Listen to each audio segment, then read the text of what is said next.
पूतना गई अंदर। भगवान छोटे से बाल स्वरूप में पालने में लेटे हुए हैं। भगवान अभी सो नहीं रहे हैं। भगवान ने दूर से देखा कि ये तो मौसी जी आ रही हैं। भगवान ने देखा, विचार किया,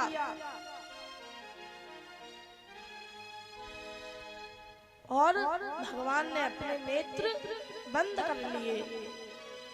ये विचार किया कि मौसी जी आ रही हैं, नेत्र बंद कर लिए।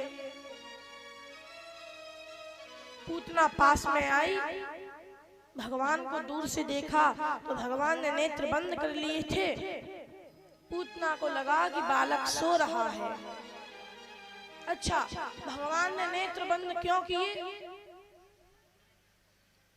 किसी को पता है?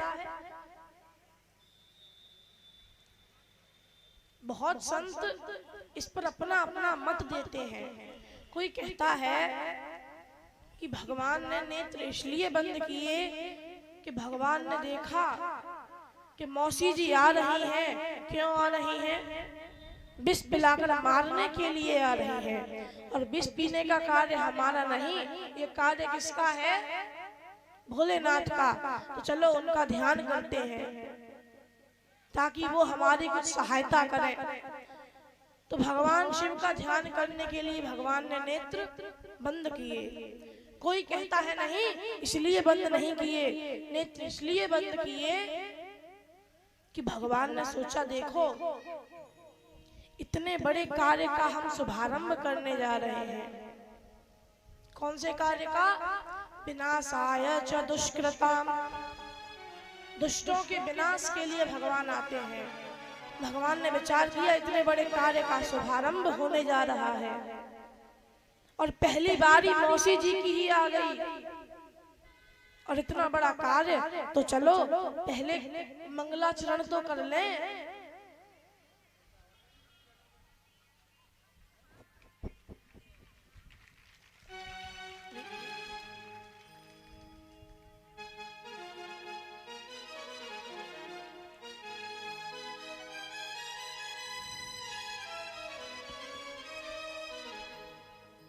बोलिए बाल कृष्ण लाल की जय हो। तो भगवान ने विचार किया कि इतने बड़े कार्य का शुभारंभ होने जा रहा है, वो भी मौसी जी से। जब पिछली बार मैं राम रूप में आया था तब भी सबसे पहले मैंने स्त्री का ही वध किया। कौन? ताड़का। सबसे पहले भगवान ने ताड़का का वध किया राम रूप में। और यहाँ कृष्ण के रूप में विचार कर रहे हैं कि अब आया हूँ तो अब भी सबसे पहले स्त्री का ही वध करना पड़ेगा, और वो भी अपने ही परिवार में से। तो चलो मंगलाचरण कर लेते हैं।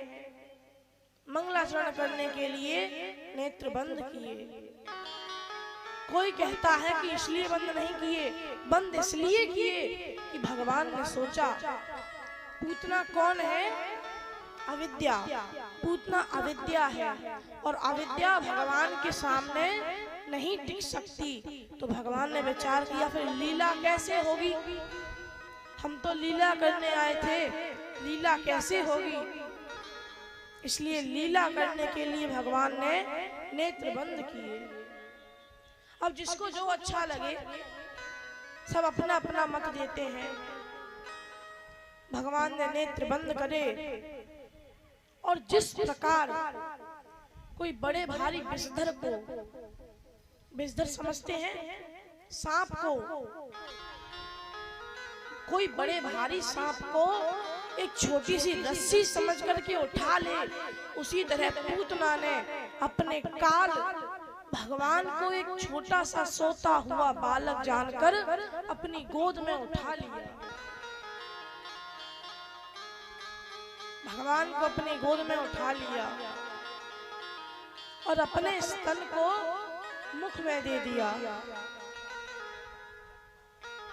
अपने स्तन को मुख में दे दिया।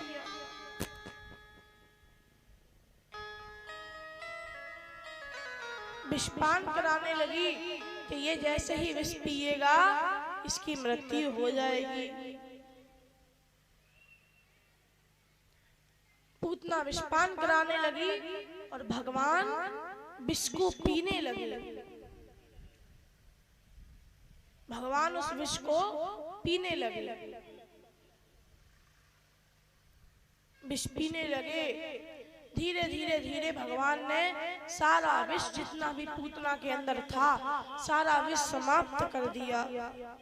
विष समाप्त हो गया तो दुग्ध जितना दुग्ध था वो भी समाप्त कर दिया। और जब ये दोनों चीजें खत्म हो गई, कुछ ना मिला, तो भगवान पूतना के प्राणों को ही पीने लगे।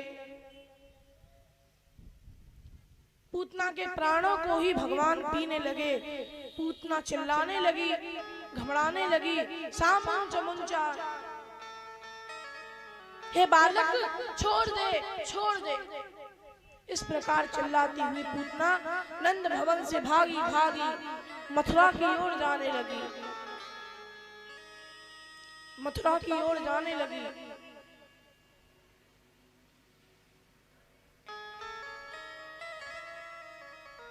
तो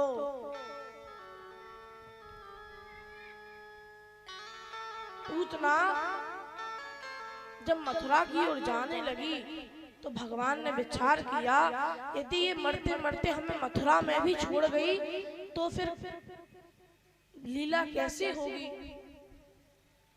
हम ब्रजमंडल में जिस कार्य के लिए आए थे वो कार्य कैसे होगा।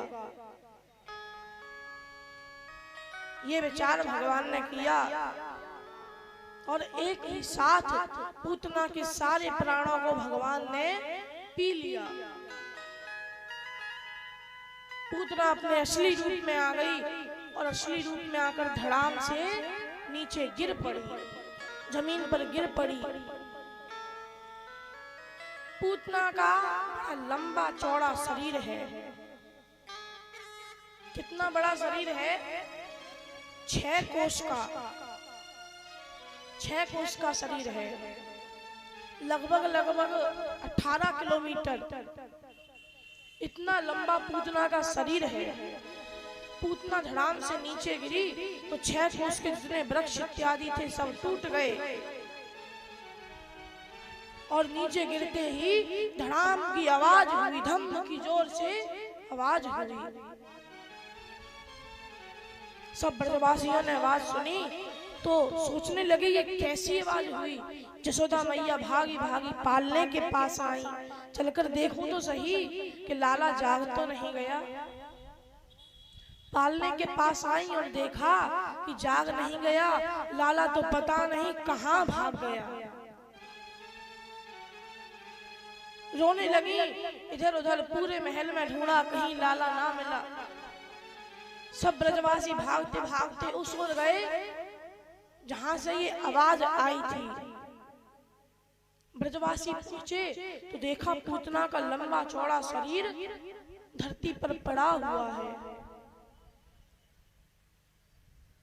ब्रजवासियों ने देखा कि पूतना के ऊपर तो अपना नंद बाबा का लाला खेल रहा है। अरे ये कैसे हो रहा है? लाला यहाँ कैसे आया और ये इतनी बड़ी राक्षसी यहाँ कैसे आई? जसोदा मैया ने लाला को उठाया, गौमूत्र से स्नान कराया, गाय के गोबर का लेपन लगाया, भगवान के नाम से भगवान की ही रक्षा करने लगी। हे ऋषिकेश भगवान, मेरे छोरा की इंद्रियों की रक्षा करो। हे माधव भगवान, मेरे छोरा के प्राणन की रक्षा करो। तो भगवान के नाम में इतनी शक्ति है कि वो भगवान को भी बचाने वाला है। राम से बड़ा है राम का नाम, इसलिए जोर से बोलो राम राम सा। आवाज नहीं आई और जोर से बोलो राम राम सा।